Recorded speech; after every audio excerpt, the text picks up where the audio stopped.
Something incredible is happening right now. People all around the world are noticing the same date. April 12th.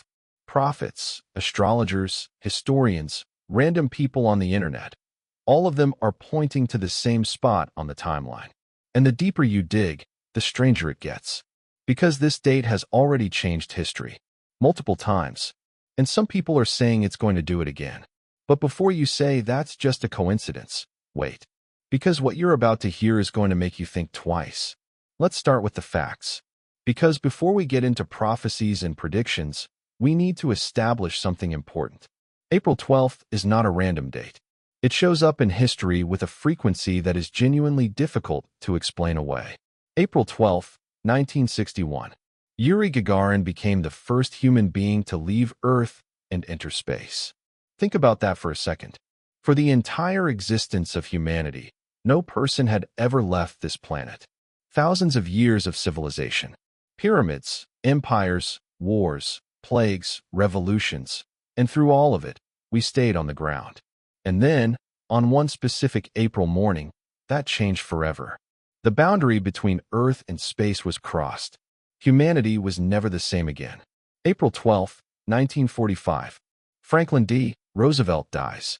The man who had guided America through the Great Depression and through most of World War II was gone, just weeks before the war in Europe ended.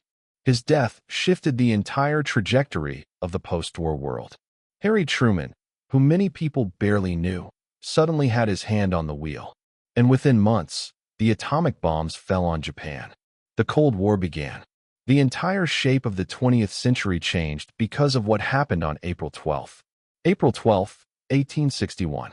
The first shots of the American Civil War were fired at Fort Sumter. A war that would kill over 600,000 people. A war that would reshape the entire identity of a nation. A war that still echoes in American culture, politics, and society to this day. It started on April 12th. April 12th, 1606. The Union Jack was officially adopted as the flag of Great Britain, a symbol that would fly over a quarter of the entire world at the height of the British Empire. The beginning of one of the most consequential colonial periods in all of human history. April 12th. Now, are these coincidences? Maybe. Probably even. But here's the thing about coincidences. When there are enough of them, they start to feel like something else. They start to feel like a pattern. And human beings are pattern recognition machines. It's literally how we survived as a species. So when our brains look at April 12th and say, wait a minute, maybe we should listen. Because we're not the only ones who noticed. There is a school of thought, stretching back thousands of years, that certain dates carry energy. That time itself is not uniform. That some moments in the cycle of the year are thinner, more permeable, more charged with potential than others. The ancient Greeks called these moments Kairos, as opposed to Chronos, which is just regular clock time. Kairos is the right moment, the appointed time, the crack in the cosmic door where something new can come through. Different cultures identified different dates as powerful. The solstices, the equinoxes, certain lunar alignments. But across many traditions, the middle of April consistently shows up as a period of transformation, of death and rebirth, of endings that contain beginnings. And before you dismiss that as superstition, consider that many of those ancient calendars were built by people who spent their entire lives watching the sky, who had no phones, no internet, no distractions, just pure observation, passed down through generations. These weren't stupid people. These were people who figured out that the Earth was round, calculated the distance to the sun, predicted eclipses, and designed buildings that aligned perfectly with astronomical events thousands of years later. When they said a certain time of year carried power, they said it for a reason.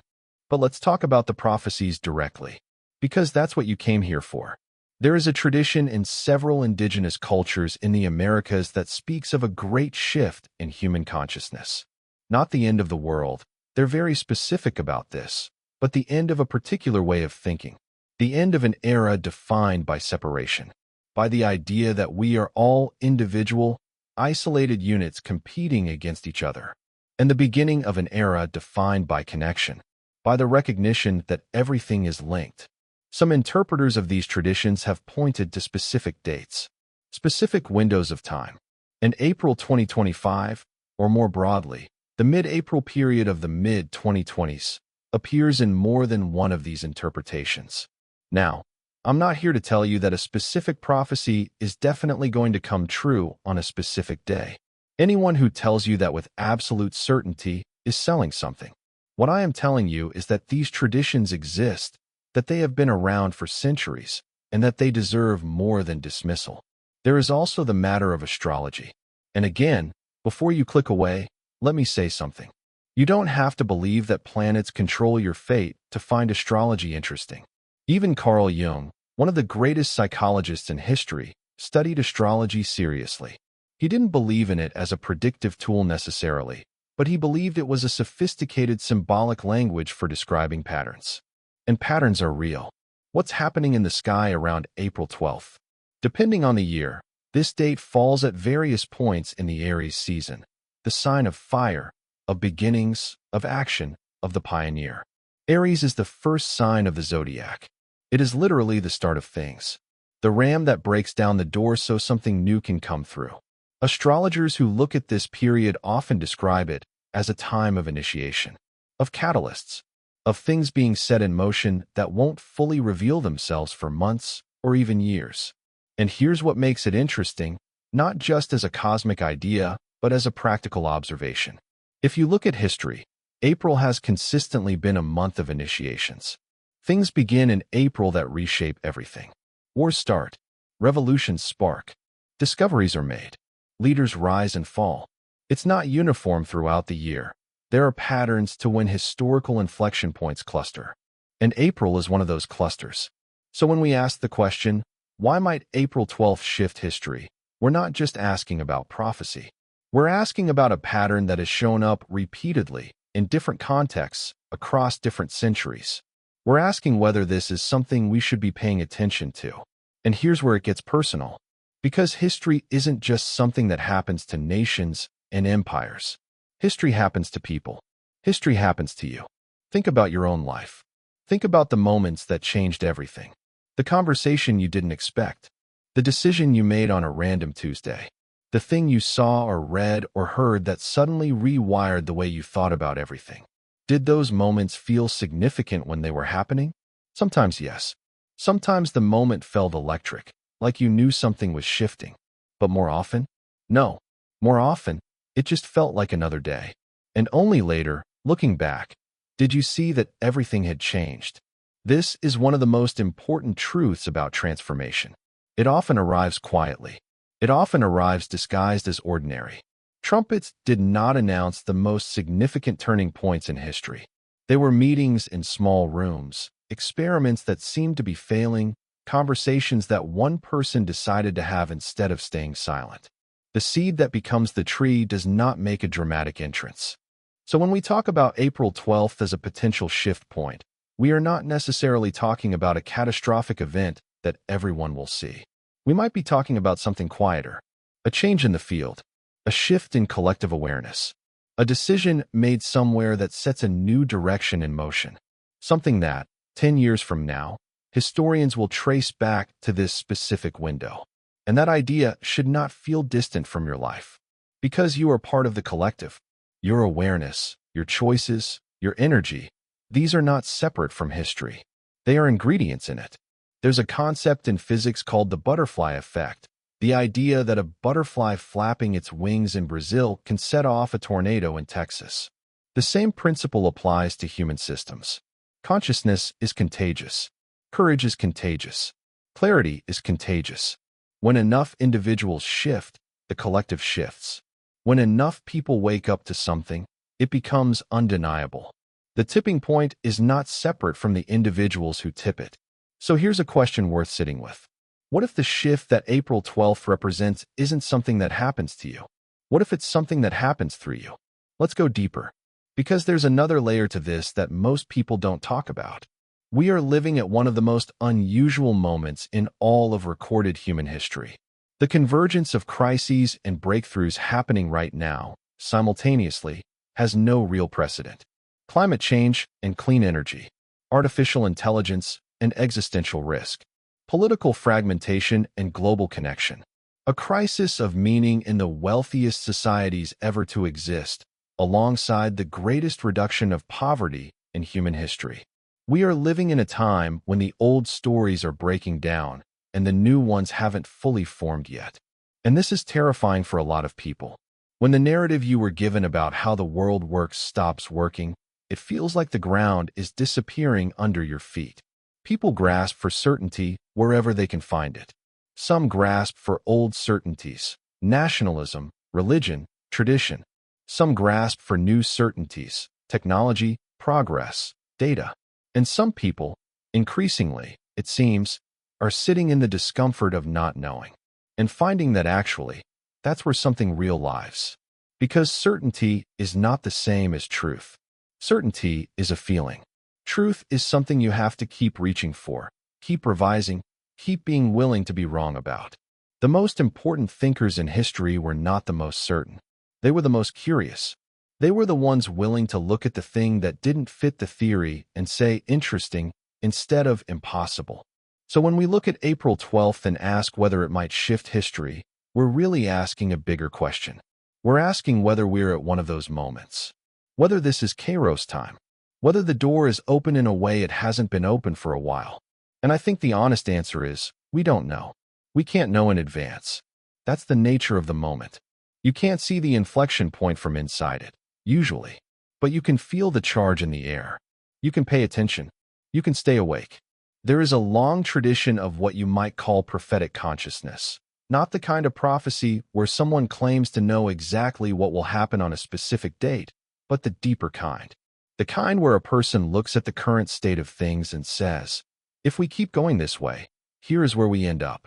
If we choose differently, here is another possibility. This is prophecy, not as prediction, but as vision. As the act of seeing clearly and describing what you see with enough clarity that others can see it too. The prophets of every tradition were not primarily fortune tellers. They were people who could see what was invisible to others, the patterns, the consequences, the possibilities. And what they asked of the people who listened was not passive acceptance. They asked for participation.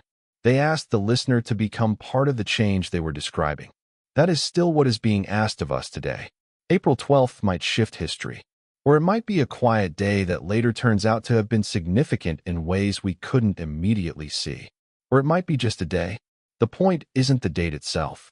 The point is the quality of attention we bring to the moment we are in. The point is whether we are awake or asleep, passive or engaged, afraid or willing. History is not a river that flows with us in it, passive. History is a conversation, and we are participants whether we choose to be or not. The question is whether we participate consciously or unconsciously, whether we bring our full humanity to the moment or whether we let the moment pass while we are distracted. The dates that shifted history were shifted by people who showed up, by people who were paying attention, by people who acted when acting was possible and spoke when speaking was necessary. Gagarin trained for years. The men who started the Civil War had been building toward it for decades. Roosevelt's death mattered because of everything he had done in the years before. History is not made in an instant. It is made in thousands of instances that lead up to the one we remember. You are in those thousands of instances right now. Right now, in this moment, you are in preparation. You are in the build-up. What you are learning, who you are becoming, what you are choosing to pay attention to. All of this is the material from which your part in history will be made. So yes, April 12th might shift history. Something might happen that we'll remember and trace back to this date. Or the shift might be subtler and deeper, a change in what enough people believe is possible. A threshold crossed in collective consciousness. A new story is beginning to take shape in the minds of people who haven't yet found each other. But whatever happens, this is the truth that matters most. You are not a spectator. You never were. You are a participant in the most extraordinary moment in human history. A moment of unprecedented danger and unprecedented possibility. And what you do with your mind and your energy and your choices matters more than any prophecy. Stay awake. Stay curious. Stay willing to be surprised. And stay engaged with the world, not in a way that exhausts you, but in a way that honors the fact that you are here, in this time, with everything that comes with it. So here's what I want to ask you. What do you think is actually shifting right now? Not just on April 12th, but in this whole period we're living through. What do you feel is changing? Is it something in the culture, something in the way people around you are thinking, something in yourself? Tell me in the comments. I read every single one, and the conversations that happen down there are often more interesting than the video itself. And if this made you think, if it sparked something, hit the like button and subscribe, because this channel exists to go deep on exactly these kinds of questions. More of this is coming. Don't miss it.